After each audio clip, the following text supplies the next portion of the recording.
Fala, minha gente, tudo certo? Vamos nessa então bater um papo sobre o Internacional. E como vocês podem ver, não é nada parecido com o estúdio que vocês estão acostumados. Ontem já fiz um vídeo do aeroporto, hoje estou aqui em Copacabana, no Rio de Janeiro, esperando a delegação do Internacional. Eu pensei, bom, estou aqui esperando o Inter para trabalhar pela Rádio TV Bandeirantes, né? Porque essa é a minha missão aqui, fazer Inter e Fluminense. Pensei, bom, já que eu tô aqui, vamos conversar com a galera, vamos bater um papo, vamos falar sobre tudo que está acontecendo no lado do Colorado. Então vai ser esse o cenário aqui, uma galera passando, eu no hotel, isso aqui é o hotel do Inter, tá pro outro lado lá, né? Eu não vou ficar mostrando a movimentação dos hóspedes que não precisa, mas a gente vai bater um papo. Então vamos lá, vamos embora, vamos tocar aqui direto no Rio de Janeiro essa nossa conversa com vocês. Antes, preciso dizer que sempre estou aqui em nome da galera do Aposta Ganha, mesmo aqui no Rio de Janeiro. Se tu quiser brincar e te divertir e colocar ali uma brincadeira, teu palpite pro jogo do Inter contra o Fluminense, que eu vou estar no Maracanã, faz o seguinte, me chama no meu Insta, me chama no meu Facebook, que eu vou te mandar uma bonificação. E a tua primeira aposta vai ser por minha conta do JB.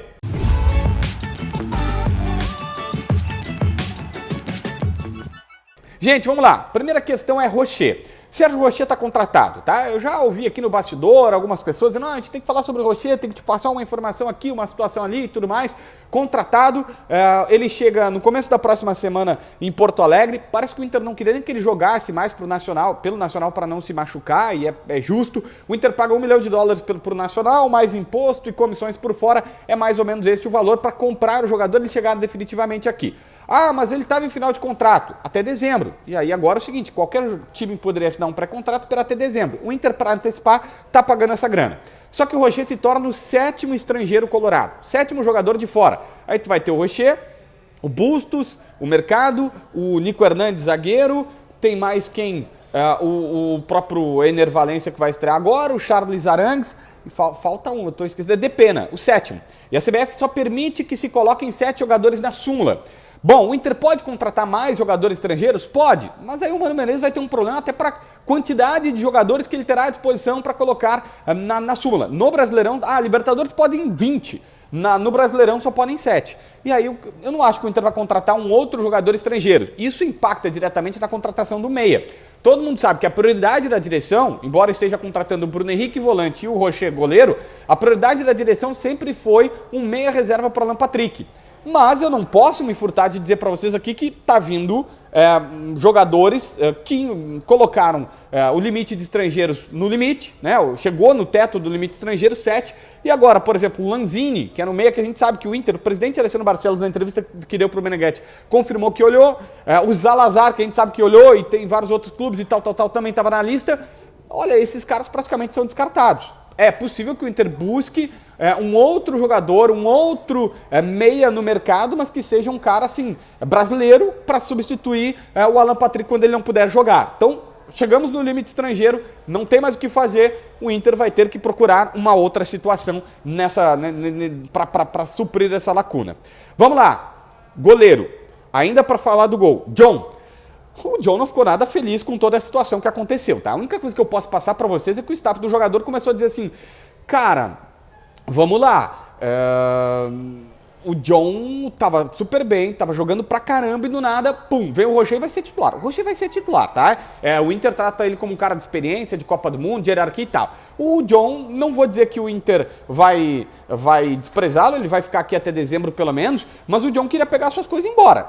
Eu também não quero colocar palavras na boca dos caras que eles não falaram, mas eles deixaram a entender, o staff do jogador deixou isso a entender. E o que eu tenho? O Inter tá vazando e vazou por alguns colegas super bem informados, inclusive, dizendo, não, olha só, nós vamos ficar com os dois e em dezembro existe sim uma predisposição nossa a comprar o jogador. Nós estamos dispostos a comprar o John, nós queremos ficar com ele.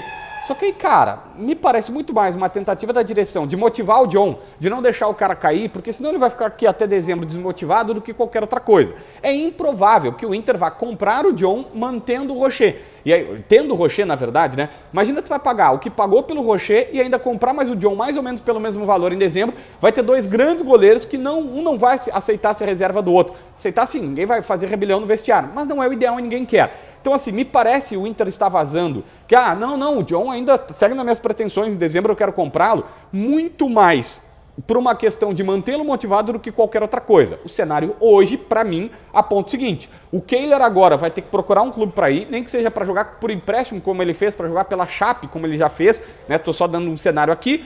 Talvez volte no ano que vem e o John fica na reserva e aí automaticamente a tendência é procurar seu caminho. Tem muita coisa para acontecer, o Rocher pode não dar certo, pode se lesionar, pode acontecer um monte de coisa. Pode acontecer um monte de coisa. Mas hoje é esta possibilidade ou esta tendência, esse é o norte que nós temos.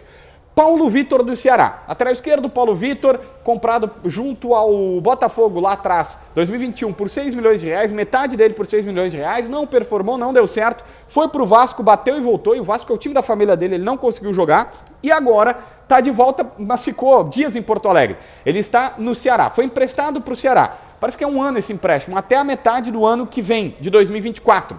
Para isso, o Inter tem uma compensação. Pegou 2 jogadores para as categorias de base. O David, um atacante de 19 anos, que já estava, pelo que sei, treinando com um profissional deles, com passagem pela Seleção Brasileira Sub-17. David é um meia. O David é meia. David, 19 anos, meia com passagem pelo Sub-17 da Seleção Brasileira, que já estava, inclusive, treinando com o principal, treinando com o time principal do Ceará. E o outro é o Gabriel Amaral, 17 anos, atacante. Esse é base mesmo, tá? Base do Ceará. Que eu não tenho muito mais informações para passar, apenas que o PV foi, o Inter libera, mas tem essa compensação. Os dois vêm por empréstimo. O Paulo Vitor vai por empréstimo e esses 2 jogadores chegam também por empréstimo. O Inter vai ter a oportunidade de avaliá-los na base e aí, se for o caso, vai contratá-lo, vai comprá-lo. Isso está numa situação de oportunidade de negócio. Ah, tu quer o PV? Eu paguei 6 milhões, tu não vai pagar nada para ele, Ceará. Tu só vai pagar o salário no máximo. Então, pelo menos me dá esses 2 jogadores emprestados, eu tenho a chance de avaliá-los, coloca ali uma cláusula de compra e aí, numa dessas, tu descobre uma joia da base. É um modelo de negócio muito interessante e muito usado por vários clubes já do futebol brasileiro. E que eu acho que pode render bastante. Um caso clássico desse, só colocando aqui, é o Wallace, volante ex-Grêmio, que está hoje na Udinese. Quando o Grêmio empresta o Marquinhos para o Avaí, ou libera o Marquinhos para o Avaí, eles pegam o Wallace, volante, na época até definitivo, porque eles viram assim: ó, me dá uma promessa tua da base, um cara da base, tal, que eu quero e tal, e aí tu faz essa compensação, porque o cara não vai negar porque ele precisa tapar o furo do profissional e tu tem a chance de um jogador que tu não está mais usando ser uma solução de futuro. Uma última aqui é Riquelme. Riquelme, centroavante, 18 anos, que pertence ao Sport, está vindo emprestado ao Inter. Já há muito tempo que o Internacional está negociando esse jogador ou falando sobre esse jogador, mas agora fechou. Ele já fez até post nas suas redes sociais se despedindo. Vem por empréstimo de 1 ano e meio, até final de 2024. Mesma situação. Vai ser avaliado aqui e aí depois, se for o caso, o Inter compra, mas é empréstimo. Quem foi emprestado para o Sport nessa negociação acabou sendo o João Peglo. Lembra dele? João Peglo, atacante do Inter, campeão mundial com a seleção sub-17, foi jogar no Atlético Goianiense, depois para o Dnipro da Ucrânia, estava bem lá, mas agora é jogador do Sport. João Peglo vai na compensação do Riquelme, que vem para a base. Mais um modelo de negócio interessante que a diretoria colorada fez. Beleza? Se inscreve no canal, assina a notificação, deixa teu like, comenta aqui embaixo para ver mais vídeos.